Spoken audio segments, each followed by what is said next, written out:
My name is Michael Guyad, publisher of the Lead Lag Report. Joining me for the hour is the man who coined the term FANG, from what I've read, Bob Lang, who I'm sure many of you have also seen doing media rounds over the last several years here. Bob, introduce yourself to the audience. Who are you? What's your background? How'd you get involved, interested in markets? And did you get any royalty checks? I wish I did, Michael, but it's great to be with you. And first of all, I just want to say thank you for doing all these spaces and podcasts and so forth. It's extremely informative. I've heard nothing but great things about you and what you do to bring information to everyone, because it's so difficult to make choices and decisions when it comes to trading and investing. But we all need to become smarter and become better, and I think that's what you do, and in helping people. And so thank you for doing that from me, and hopefully from most of the audience. I appreciate that. Sure. So anyway, a little bit about me, Michael. I trade options. I've been an options trader for a long while, and I started services back in the mid 2000s for another company, and then started my own company back in 2011, Explosive Options. And started a chat room up. And I've been trading options for over 20 years. And from the long side, from the short side, and so forth, wrote a book about options called Know Your Options. And I really tried to, similar to what you do, is trying to dumb things down and make things easier for people to understand on how to make money trading options. I think options trading, Michael, is a very difficult thing for people to do, and difficult thing for people to understand, because not only do you have to get the direction right, but you also have to get the timing correct. And I think most people are used to getting the direction right. Being long the markets for a long period of time has been a winning investment, winning trade for the most part. But you can't always be long when you're in options in trading. You can't always be long calls. You can be long puts and so forth like that. So I've cut my teeth and I made all the mistakes probably several times that anybody can make, and probably I'm still making more of them. I'm discovering new mistakes to make, but that's fine. It's all everything. Every day is a new learning experience for me, and really enjoy sharing what my knowledge and sharing what I do to help people sidestep some of the mistakes that I've made over the years. I'm glad you make that point about direction versus timing. That's sort of an offshoot of a line I keep saying, which is that path matters more than prediction, right? It's not about the endpoints. It's about how you get there, which is entirely around timing and kind of the sequence of returns. It's curious to me that you mentioned that you started the company in 2011, which is the year everybody is referencing as far as what's going on with the debt ceiling back and forth that's happening now. Take us back to that time period. Are there real parallels to the summer crash of 2011, the setup prior to that? We know it was largely because the S&P did that credit downgrade, but what is reminiscent of that prior period of stress, not just in markets, but obviously when it comes to options and volatility? Well, I think, Michael, the similarity there is that volatility. We did see volatility rise up sharply later that year. I want to say that debt downgrade came in August of 2011, just a few months after I got my company started in May. I think it's interesting the similarities that people are talking about today versus back then. We're not seeing as much stress today in the bond market as we did back then, and we're not seeing as much stress in the dollar today as we did back then. So I think those are two stark differences. And I think that at the end of the day, I think people really understand and they believe that this debt ceiling is going to get resolved by the probably in an 11th hour agreement. So I think for the most part, the hysteria and the hype that is being built on this debt ceiling crisis here is done from the media and just to scare everybody into submission, or scare everybody into doing something that they shouldn't be doing, and that's probably selling. Just paying attention to the market action. If you didn't have this, if you had blinders on, you didn't have all this stuff going on around you with this debt ceiling and some of these other things going on. If you just went through with your blinders on, you see something happening in the markets that without those distractions, and you probably could make better choices, better decisions. Yeah, and I think there's an argument to be made that the reason it seems that markets are not moving very much is because there's already a lot of hedging and activity that's gone on kind of beneath the surface. I've had a lot of people argue that markets are kind of pinned in terms of the bulls and the bears, so that's why we're not kind of moving very much. What do you think it would take to cause either a breakout or a breakdown? And I say breakout and breakdown purposely. I mean, small caps are at the lower end of the range, Russell 2000. large caps are at the upper end of the range, somebody's going to be wrong there. So I think it's something that we aren't seeing right now happening. Right? Nobody really, up until about a few weeks prior to that Silicon Valley Bank blow up, nobody really saw what was going on or was really privy to information to telling people. I think there's a lot of if you go back and do a postmortem of that whole exercise, you could see a lot of the cracks that were being made back in February of this year, and even maybe a little bit earlier. So I think Michael, it's probably something that we don't know. And this is the true black swan is the one that people don't see coming. Of course, back in 2020 we had the big drop in the markets when the pandemic started, and I think we knew the pandemic was going to happen. We just didn't know the effects on the economy, the stock market, the global economy back then in 2020. So that's why people just said, you know what, get me out. And then we had everybody heading for the exits in March of 2020. They pushed the markets down. Interestingly enough, that we rallied all the way back thanks to the Fed. And I think that next time around, Michael, I don't think the Fed is going to be there to save the markets, and like they did last time, and like they did in 2008, 2009, and the great financial crisis. I could be wrong, but I just don't think that that's going to happen again. I think there's something on the horizon there. I don't know what it is. I think everybody knows a recession is coming, Michael, and when people already know things are going to happen, there's no surprises there, and which is why we have volatility trading so low as it is right now. Until we don't. I mean, I think that's kind of the point of volatility. It's notoriously mean reverting. Low vol can happen for a while and then have these spikes. That's why on average, volatility, I think on the VIX, the average VIX is like 19.1 over time.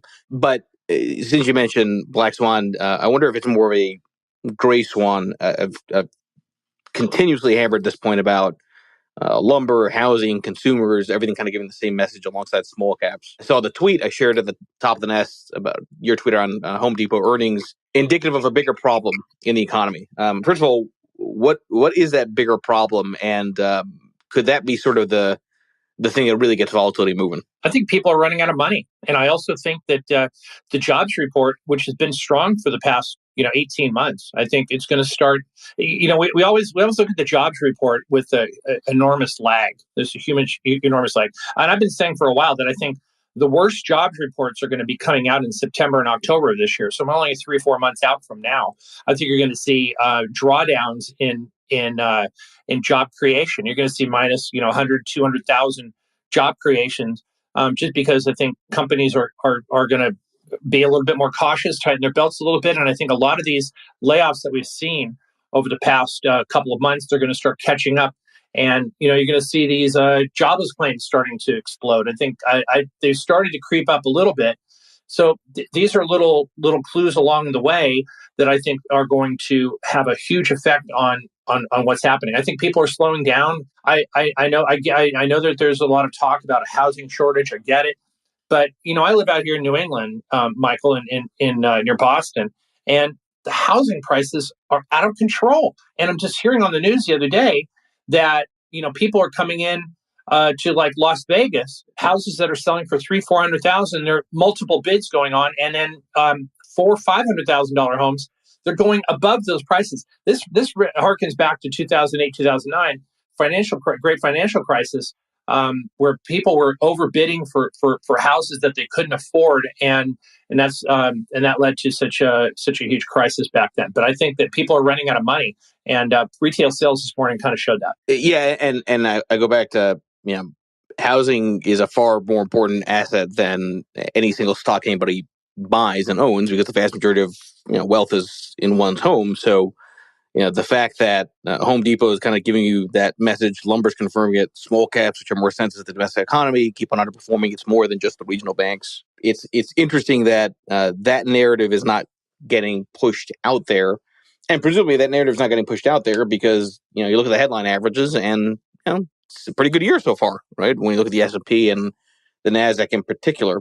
Since you mentioned that point about kind of great financial crisis parallel, I mean, obviously we know that the dynamics on lending are different, but I keep going back to, I think there's an underappreciation for how you could get this butterfly effect from people that bought second, third, fourth homes used Airbnb to monetize those homes, and then now may have a real breakdown in rental income, right, from people that are using those homes. What do you think about this idea that this housing inventory narrative is just wrong, that it gets solved very quickly with some panic sells? Yeah, no, I agree with that. I think that shadow economy that you're talking about, where people buy a second home and Airbnb, I don't think it's a very sustainable business model. I think for some people, it's good, but for most people, it's not. And I don't think that that's a model that people can rely on for a long period of time, especially as interest rates stay elevated for a long period of time. That's what the Fed has been telling us. The interest rates are going to be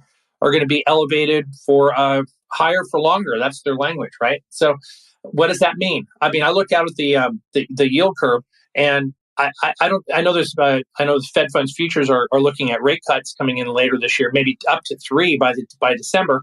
I look at the yield curve. I don't see any rate cuts coming in at least at the earliest February or March of 2024, and then maybe 1 or 2 more at the end of 2024. So we're not talking about a receding amount of cost in terms of interest rates for people. So I think that's another thing that's people just can't afford to buy homes with interest rates where they're at. I think like myself, we're kind of stuck here because we have an interest rate that's about 2.5%. We locked that in a year and a half ago. Why should we move to pay a higher cost for a house for a higher interest cost as well too? I mean, it just doesn't make a whole lot of sense. So I think we're a lot of people are in the same position we are. They're not moving. That's why inventories are tight. But still, I think that this thing that you mentioned about the housing is very critical, and it's going to it could have some negligible effects on the economy. If the stock market's going to go higher, you've got to pay attention to valuation, right? And you got to pay attention to earnings. Is there earnings growth? Is there room to grow? Is the multiple for the market going to grow based on earnings growth? And I don't see that in 2023 we're going to see that earnings growth. And I do see that 2024 earnings estimates are I think are far too rosy because interest rates even though the market is predicting that we're going to probably get another maybe 150 basis points of rate cuts into middle of 2024.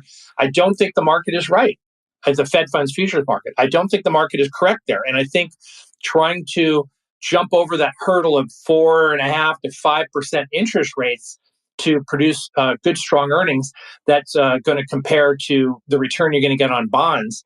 I think it's going to be a difficult hurdle here. And frankly, the more the stock market goes up and the higher that multiple gets, the closer it gets to the year of 1999, 2000. Michael, you remember that when earnings were, the stock market was trading at 26 times earnings?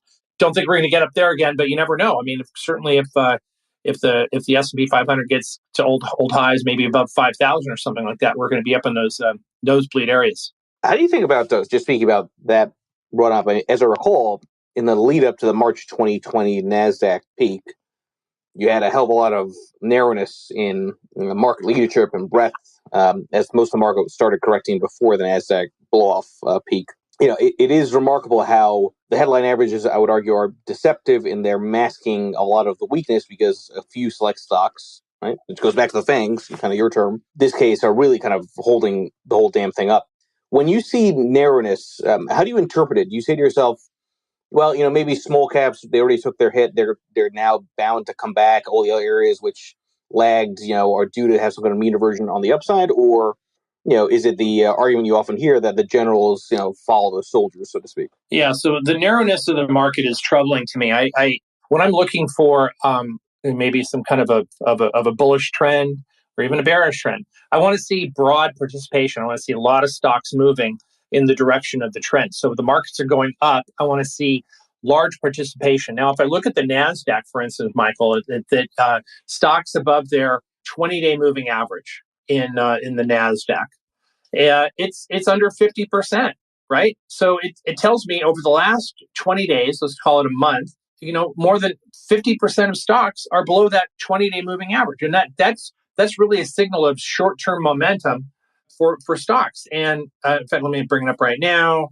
It looks like we're at 46% of stocks right now that are above their 20-day moving average. So in the last month, NASDAQ 100 stocks 53 of them, 54 of them, are below their 20-day moving average. So that's not good, solid breadth. That's not good, solid price momentum or price action. We need to see more stocks participating to the upside to feel comfortable that we're getting a broad rally. We're getting a lot of participation from institutions that are coming in and buying a lot of different stocks, not just Apple or Amazon or Google or Meta or whatever. That narrowness of the market harkens back to a day when my dad was a stockbroker back in the 1970s, Michael.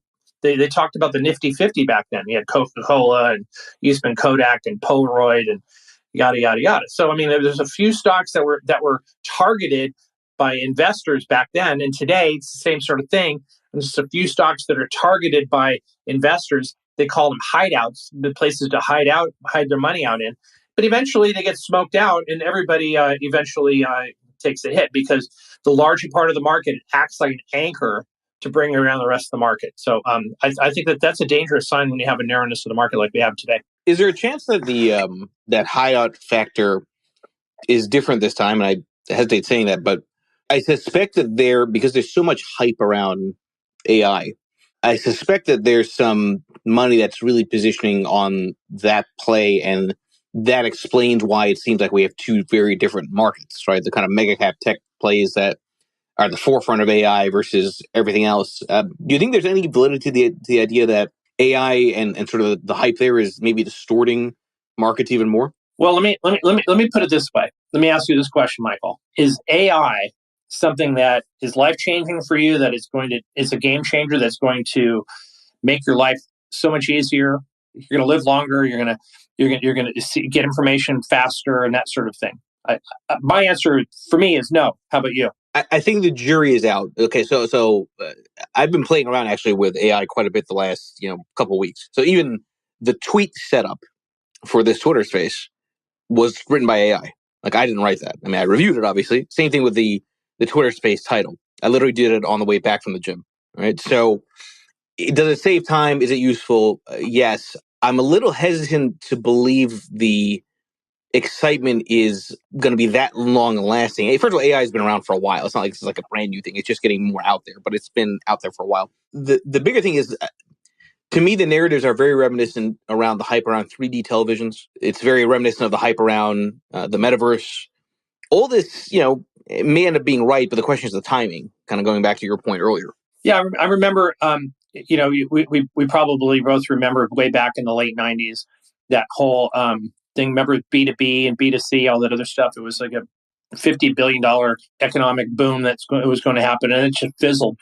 I'm not saying that AI is going to fizzle. I'm sure there's probably some use for it and some value for it, but I think I have a hard time believing that it's going to live up to the hype that it's been getting over the past several months. And like you said, it's been around for a while. Somebody, a friend of mine, put up a Forbes article from 1998 talking about artificial intelligence. I think Peter Bookfar, right? I think I saw that from him, right? That's right, Peter. That's right, Peter Bookfar put that up there. And 1990 is 25 years ago. Come on. That was that was the last time Michael Jordan put his sneakers on and played basketball. So it's been a while. So, but it's been around for a while, as you said. I just don't know if you got to maybe cut it back by about 30% from the hype from what it is right now, and maybe there's some value there. Maybe these big companies like Meta and Google and Amazon and Microsoft are going to find some value, but I don't see any of these other smaller companies doing the same. Yeah, and actually, there's echoes of if you remember back in the lead up to the tech bubble, companies would put .com after their company name just to cause a 20-30% spike in stock price. You saw some of that action, with AI, not as long lasting, but there's some interesting parallels, I think, there too. Yeah, I think more recently on some of these earnings calls last month, Michael, the more you said AI in the conference call, the higher your stock went. Yeah, the more AI-driven algos, right? Saw that. It's like, I like this. You're talking about me, right? So, yeah, that's exactly right. Yeah, no, it's interesting. Okay, so let's step out a little bit further. Last year was, as I said many times, hell, because treasuries failed in what should have been a flight to safety dynamic of high volatility. Duration obviously was the source of volatility. It doesn't seem like we're fully out of the woods, even though the regional bank crisis, I'd argue, maybe brought some of that flight to safety dynamic back. But where are we in terms of just the state of diversification? And I know that sounds like a really odd question, but to me, diversification only matters when you need it the most, which is in high volatility, right? So do you suspect that we're kind of re-entering a normalized environment of the relationships of stocks, bonds, commodities, currencies to each other, or are we still having the aftershocks of the insanity of last year? Yeah, so diversification. Somebody once said is the only free lunch you'll ever get on Wall Street, and I've been hearing a lot of talk recently about how the traditional 60-40 portfolio construction may be a thing of the past, and 60 equities, 40 fixed income. I think I think it's all dynamic. I think you all have to look at those things all at least once a year and say, what's the appropriate balance that you should have based on where the economy is, where Fed policy is. I always do an inventory, Michael, at the end of the year, and I have a list of criteria list of things that I go over, check off the boxes one by one to see where am I going to be at the following year, right? And usually it's the end of December. I start ticking off these boxes and say, are we in a bull market, a bear market? Where's the Fed? Yada yada yada. So all these things are so important for me to build a case for being more aggressive, being less aggressive, being more aggressive on the downside, whatever. As long as I have identified where I think the markets are at a certain point in time, and I can make adjustments through the year. But I think that what you're saying about fixed income, what's funny is that the Fed is selling bonds every single week, and they're trimming their balance sheet and doing what they're supposed to be doing because their bloated balance sheet since 2020 is out of control. But they're doing what they can do. But continually, we see bond prices going up. So it's interesting because the Treasury continues to put out new issues of fixed income, and all these older fixed income products continue to come on the market that via the Fed selling 5 years, 10 years, 20 off their balance sheet, but still bond prices still go up. So there's still a lot of demand for fixed income right now, even into in 2023. So bond prices continue to go up, yields come down, and we still need that separation, that huge inversion of the curve. I'm not sure how long it's going to last, Michael, but it's really quite fascinating. Somebody's wrong, and somebody's going to win. Do you get a sense that we're actually in a bull market, that the bear market ended on that October low or June low, depending upon what you're looking at?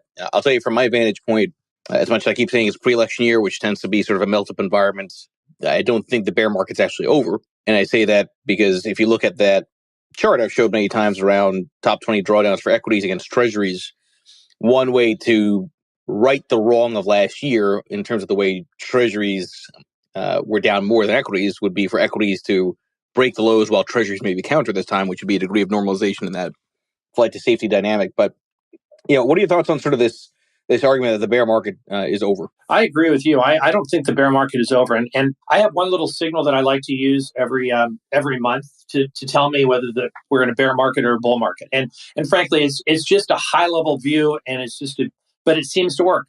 When that I'm a technician, as you know, but the MACD on the monthly chart does when the thick line, the black line is underneath the red line, the thin line. We're in a bear market, and we've been for since last year, since last February, March, 2022. So when that crosses back over, and we're going to and get a confirmation. So we could be 3 months out if the markets continue to go up, Michael, before the bull market restarts again. But so I still think we're in a bear market, like you say as well too.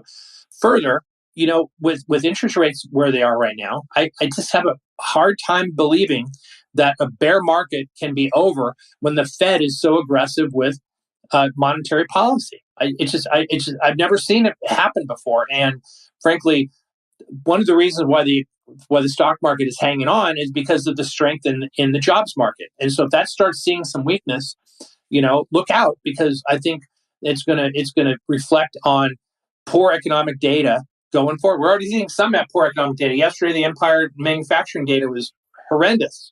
We've seen some other data showing some of the bad economic conditions that we had other than housing going on for the past couple of months. So I think you're right. I think we're still in a bear market right now. I think we're trapped in a range, 4,200 on the top side, 3,800 on the downside.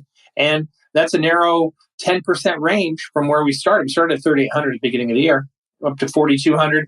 We couldn't break through that in February. We tried a couple of times. We're close to it a couple of days ago. But now I think that it's going to be difficult to break through that range. And the vulnerability for the markets is to the downside. By the way, if we were in that range for the next 10 years, that would be a bear market, because on a real return basis, right, you're sideways on a chart, but that's nominal prices. This is the other thing that I think people are not even considering. It's like, all right, you're looking at a chart that's going sideways, doesn't look that exciting. That's actually bearish in real inflation adjusted terms. So back in the 1970s, we had a couple of bear markets back in the 1970s. I was alive. I was very small, but I look at my history, pay attention to my history like you do. We had a couple of bear markets, and my definition of a bull market and bear market is different from other people. I look at a bull market as one that's going up, and I look at a bear market as one that's not going up. Doesn't have to be down. It could just be sideways, like you said. We go sideways for a while, it is going to frustrate everyone to no end. I mean, if you're not going up, you're not going down. Like you said, what if we were in that range? Let's just condense the time frame to 2023. What if the low end of the range is 3,800 and the high end is 4,200 all year long, and we're just trading in the middle of that range all year long? It's going to be super frustrating. People are going to worry that I can't make any money to the downside. I can't make any money to the upside. What am I going to do? So I think that's certainly a scenario we could be in this year, maybe even beyond this year. Okay, so I want to go back to the start of the conversation, the point about direction versus timing. Full disclosure, I'm not a huge fan of options trading, only, and this is my own bias, just because I remember my father very clearly telling me, never play with options because you're playing against time. And I get it. There's benefits to that. And some people, obviously, like you, do it quite well. What are you doing just in terms of your own portfolio from an options trading perspective? I mean, you need some volatility. It's kind of boring, at least for now. But are you positioning into longer dated type of options? Are you in the sort of manic zero DTE side of things? Talk about what you yourself are doing. So your dad is a very smart man, because he's correct when he talks about the time decay factor. So I like to flip that around and use the time decay in my favor. So I'm selling a lot of options, Michael. I'm selling puts, selling put spreads, selling call spreads, using the volatility, even though the market volatility is low, which generally speaking, when market volatility is low, it means that options are cheap as well too. But we're seeing a lot of options that are expensive right now. I want to take advantage and sell some of that premium and allow myself an opportunity to take advantage of that time decay. That's kind of what I'm doing right now. I'm selling, if I'm bullish, I'm selling put spreads, because smaller moves, like we've seen more recently with Amazon and Google, for instance, they're creeping up there. But it's killing the call buyers, because you're not overcoming that decay. It's beautiful for a put seller or a call seller, because they're able to take advantage of that and letting that market decay those options one day at a time. When volatility starts to move to the downside, that's a beautiful thing especially when you get these market moves to the upside and volatility starts to decline. You get that total decay on those options. So that's kind of where I'm at right now. A lot of your work, I'm going to assume, is kind of education driven on trying to get people to think about options trading correctly. Just given your experience in this, do you get a sense that we're in a period where more and more people view options more like a way to gamble and get rich quick, or has that always been sort of a dynamic with options? Yeah, what I'm trying to get to is the sentiment kind of more skewed towards that than ever before? Yeah, I'm seeing a lot of heavy risk takers coming in, and when we had this, the CBOE created these zero date to expiration options. I mean, that's pure gambling right there, Michael. If you don't need to get your fix on gambling by going to Las Vegas. You could just use these zero dated to expiration options, like the SPY and the QQQ, they all expire. There's expirations every single day of the week, so you can get your fix of doing that. I think I like to look at options trading as a way to manage risk and to there's some risk involved, but you know what I mean. We're not going to get paid if we don't take some risk. What do they say in baseball? You can't steal second with your foot on first, right? So you've got to take some risk and put yourself out there to try and make a decent return. But by the same token, you don't have to take I call it stupid risk by just putting yourself out there and saying, okay, look, I'm going to I want to hit a home run. I'm going to put a whole lot of capital out there, and let's see what happens when you really have no control over what the market is going to do. And I think that there's a lot of people out there, Michael, who are at the they're on. There's a term in poker called if you're on the rails, which means you're out of the game. You're not at the table. You're on the rails, which means you're out. Outside on the outside looking in. You're watching and you're not playing. So I think there's a lot of people who are out there on the rails watching what's going on because they've taken some stupid risk and they thought, well, okay, well, this is going to be my home run here. And they ended up losing all their money. So I think that's certainly a risk out there. I think most people, if as you alluded to earlier, the options trading or stock trading, it's a journey, not a destination, right? You want to be enjoying the journey while it's happening in front of you. Is a lot of the options trading that you focus on that you do stock specific, or you're doing it on broad ETFs, indices? Yeah, so mostly I'm kind of equal opportunity. It doesn't matter, whatever if it's an ETF, this index, the SPY, or a QQQ. I just bought some IBB calls the other day, Amazon calls. So individual stocks as well too.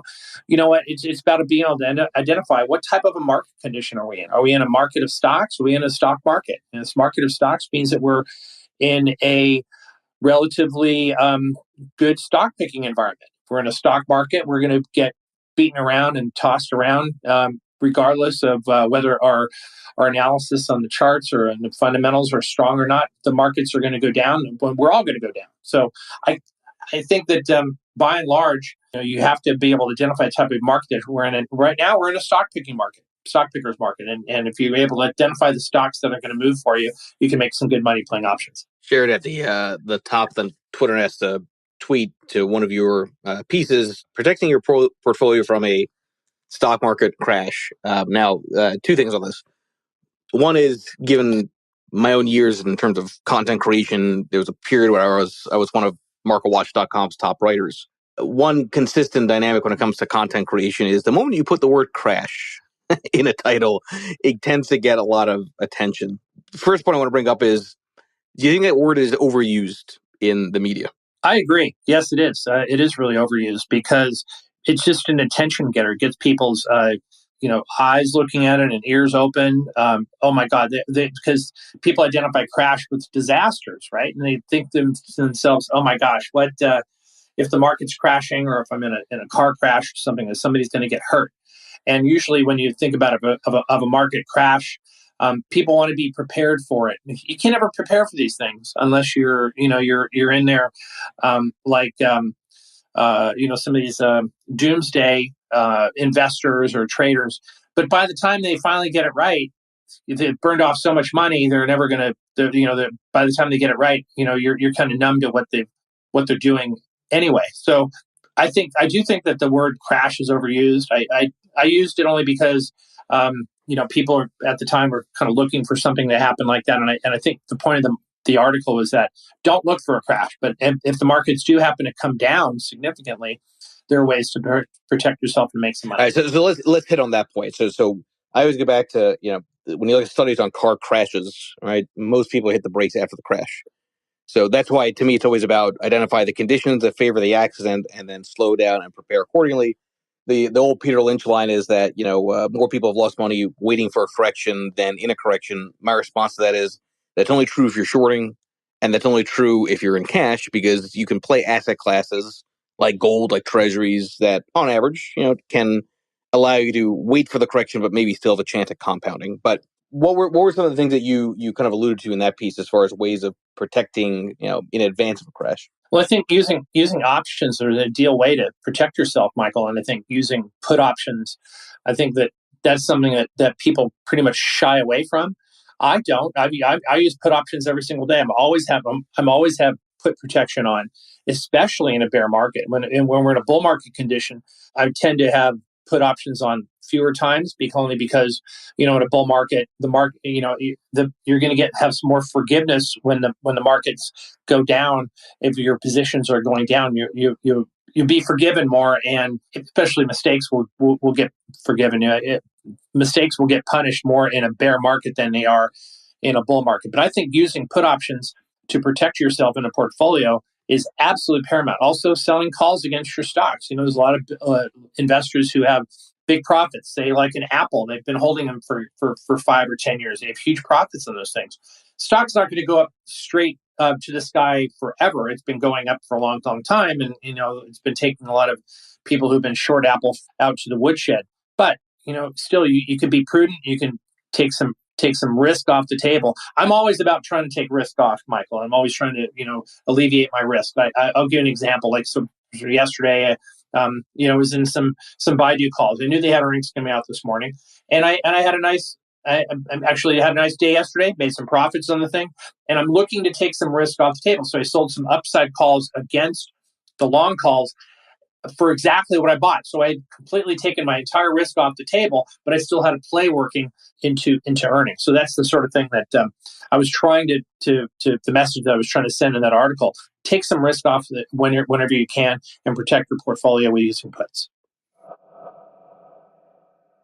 We did have some of the markets baking in either a pause last month or the month before, and possibly even rate cuts coming in. I think the market is quietly and slowly trying to get off of that position right now. We haven't seen big increases in volatility after those moves happen. So remember something about volatility here, that volatility rises based on uncertainty, right? And so as that certainty becomes more clear, and once we understand that, yes, rate cuts aren't going to be coming, that uncertainty is removed, and even though bond prices are going to drop, and we're going to see yields going back up, I think that in and of itself is not going to create too much volatility in the markets. We haven't seen it yet, so we'll have to let's see how it goes later on this year. If the market is being held up because of the Fed futures side and bets around cuts, and the Fed does what it historically doesn't do, which is doesn't follow the market, that's sort of a realization moment of, holy shit, they're serious about higher for longer, and a lot of things maybe then have to be reevaluated.